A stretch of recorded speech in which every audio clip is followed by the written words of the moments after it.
औज़ुबिल्लाहिमिनश्शैतानिर्रजीम बिस्मिल्लाहिर्रहमानिर्रहीम रब्बि इश्रह ली सदरी व यस्सिर ली अमरी वाहलुल उक़दतम मिन लिसानी यफ़क़हू क़ौली। अस्सलामु अलैकुम students.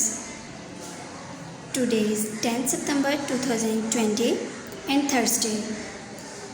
Your diary is lesson number 7 reading and book page number 46 plus 47 plus long question number 2 learn. Now we start reading from book page number 46. An election commission is responsible for the supervision of fair and free elections in the country. Election commission जो है वो responsible होते हैं, इसकी ज़िम्मेदारी होती है इस चीज़ की कि बहुत फ्री तौर पे और अच्छे तरीके से इलेक्शंस जो है कंट्री में वो हेल्ड हो सकें, यानी मुनक्कद किए जा सकें। The people of Pakistan elect their representatives and these representatives form a government. Pakistan के लोग जो हैं अपने नुमाइंदे पहले मुंतखब करते हैं, इलेक्ट होता है मुंतखब करना, और रिप्रेजेंटेटिव यानी नुमाइंदों को पहले वो मुंतखब करते हैं and these representatives form a government, और यही नुमाइंदे मिलके गवर्नमेंट बनाते हैं। So elections in a democratic country like Pakistan is of utmost important.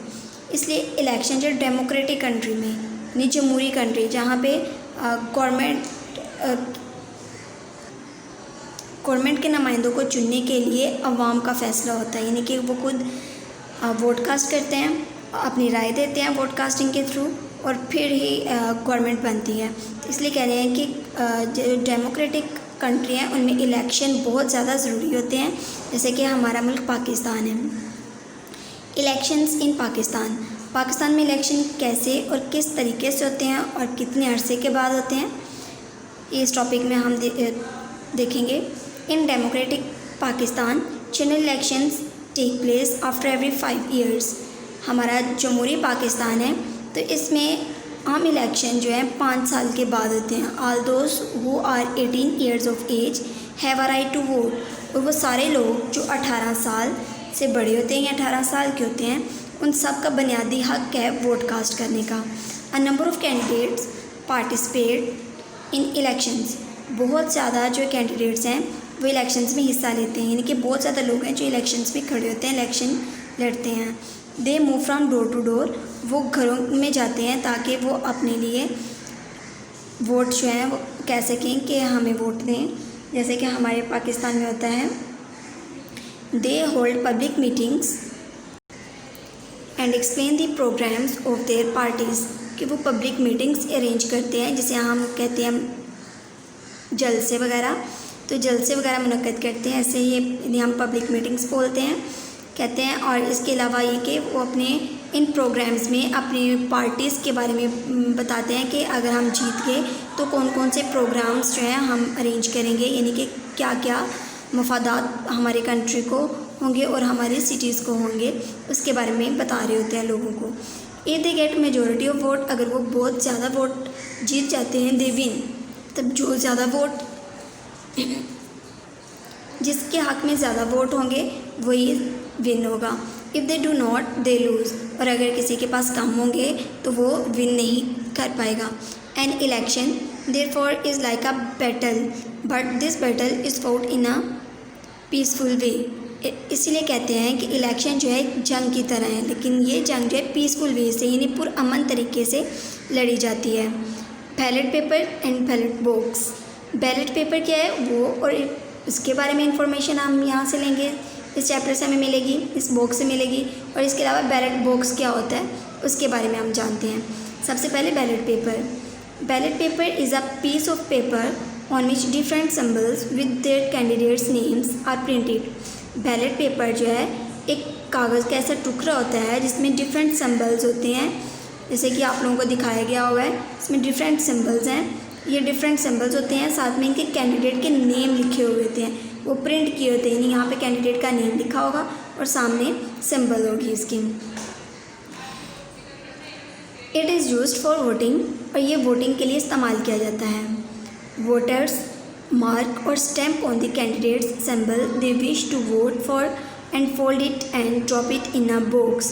तो वोटर्स क्या करते हैं, जिन्होंने वोट कास्ट करने जो गए हुए होते हैं वो सारे लोग इसके ऊपर स्टैंप लगाते हैं कैंडिडेट के सिंबल के ऊपर नाम और सिंबल दोनों ही लिखे होते हैं। देखिए यहाँ पे नाम लिखा होगा, यहाँ पर सिंबल प्रिंट होगी। तो सिंबल के ऊपर जो है वो स्टैंप लगाएंगे, यानी कि हमने जिसे भी वोट कास्ट करना है उसके सिंबल पे स्टैंप लगाएंगे। तो उसके बाद उसे फोल्ड करेंगे पेपर को, यानी बैलेट पेपर को फोल्ड करेंगे और एक बॉक्स में से डाल देंगे। उस बॉक्स को हम बैलेट बॉक्स कहेंगे, बैलेट बॉक्स कहलाता है वो। When all voting is completed, और जब सारी वोटिंग कंप्लीट हो जाती है, यानी कि पूरे के पूरे सिटी के लोग जो है वो वोट कास्ट कर चुके होते हैं और एक ख़ास टाइमिंग होती है वोटिंग की, तो उस टाइम के बाद विनर इज़ अनाउंस्ड, विनर को अनाउंस किया जाता है। After counting the number of ballets, के बैलेट बॉक्स में से सारे बैलेट पेपर निकाले जाते हैं, उनकी काउंटिंग होती है कि किस कैंडिडेट को कितने वोट मिले हैं। उसकी कास्टिंग के बाद उनकी काउंटिंग की जाती है और काउंटिंग से ही अनाउंस किया जाता है कि कौन विनर है। The candidate getting the maximum vote is considered as winner, और वो कैंडिडेट जिसके पास ज़्यादा से ज़्यादा वोट होते हैं वही विन करता है। So being a good citizen, so अच्छे शहरी की तरह we should vote in order to elect good people of our choice. तो हमें चाहिए कि अपना वोट कास्ट करें और वो भी पूरी समझदारी से, कि एक अच्छा नुमाइंदा जो है वो मुंतखब कर सकें। Now long question number 2, open your workbook page number 32 and long question number 2, how elections are held in Pakistan. Elections Pakistan में कैसे मुनक्किद किए जाते हैं। तो इसका आंसर है हमारे पास बुक पेज नंबर 46 से 47 पे। So open your book page number 46 and mark it. Elections in Pakistan, तो यहाँ से स्टार्ट होगा। In Pakistan general elections take place after every 5 years। इसके बाद हम ये लाइन लिखेंगे, a number of candidates participate in elections, they move from door to door, they should public meetings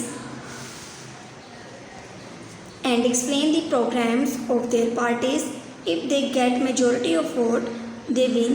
If they do not, they lose. यह हमारा long question number 2। I hope आप लोगों को समझ आ गई होगी। जज़ाकल्लाह।